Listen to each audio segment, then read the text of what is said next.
India's biggest demolition. இது வந்து 40 அடுக்கு மாடி வெறும் 9 செகண்டில் ஆகஸ்ட் 28 அதாவது நாளைக்கு ஞாயிற்றுக்கிழமை மதியம் 2:30 மணிக்கு 9 செகண்ட்ஸில் இடித்து தரைமட்டமாக்க போகிறாங்க. இது எதனால், இதுக்கு என்ன பின்னாடி ரீசன்ஸ் இருக்குது அப்படின்றதெல்லாம் பற்றி நம்ம இன்றைக்கி சேனலில் பார்த்துடலாம்.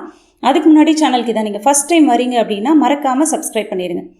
ஸோ இந்த 40 அடுக்கு மாடி வந்து சூப்பர்டெக் அப்படின்னு சொல்லிட்டு இருக்கக்கூடிய நொய்டாவில் இருக்கக்கூடிய ட்வின் டவர், இதுக்கு வந்துட்டு 2004 வருஷமே வந்துட்டு இதுக்கு அப்ரூவல் கேட்குறாங்க. நொய்டாவில் வந்து இந்த மாதிரி ஒரு பில்டிங் கட்ட போகிறோம்.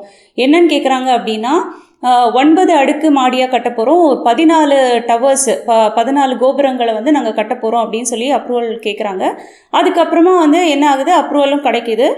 2012 என்ன பண்ணுறாங்க, இந்த சூப்பர்டெக் நிறுவனம் வந்து அந்த அப்ரூவலை வந்துட்டு அமெண்ட்மெண்ட் பண்ணுறாங்க. அது வந்து எங்களுக்கு வந்து 40 அடுக்கு மாடிகளாக நாங்கள் கட்டணும் அப்படின்னு சொல்லிட்டு அப்ரூவல் வாங்கி அதை கட்டிடுறாங்க. அதுக்கப்புறமா என்ன ஆகுது, அங்கே இருக்கக்கூடிய குடியிருப்பு நல சங்கம் இருப்பாங்க இல்லையா, அவங்க வந்து இந்த கட்டடம் வந்து இந்த புவியியலுக்கு வந்துட்டு சார்பாக இல்லை, இந்த ஜியாகிரபிக்கல் இந்த சிச்சுவேஷனுக்கு வந்துட்டு கரெக்டாக இல்லை, 40 அடுக்கு மாடி வந்து இந்த இடத்துக்கு கரெக்டாக இல்லை அப்படின்றதுக்காக கேஸ் போடுறாங்க கவர்மெண்ட்டில்.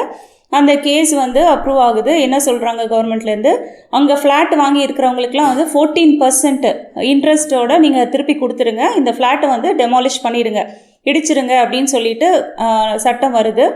அதுக்கப்புறம் என்ன பண்ணுறாங்க, அவங்க மேல்முறையீடு பண்ணுறாங்க. மேல்முறையீடு பண்ணாலுமே வந்து சட்டம் இதுதான், ஃபைனலாக ஜட்ஜ்மெண்ட் வந்துடுச்சு. ஸோ நாளைக்கு ஞாயிற்றுக்கிழமை அதாவது ஆகஸ்ட் 28 மதியம் 2:30 மணிக்கு லைவாக இந்த பில்டிங்கை இடிக்கிறத நம்ம நியூஸ் சேனலில் நம்ம பார்க்கலாம்.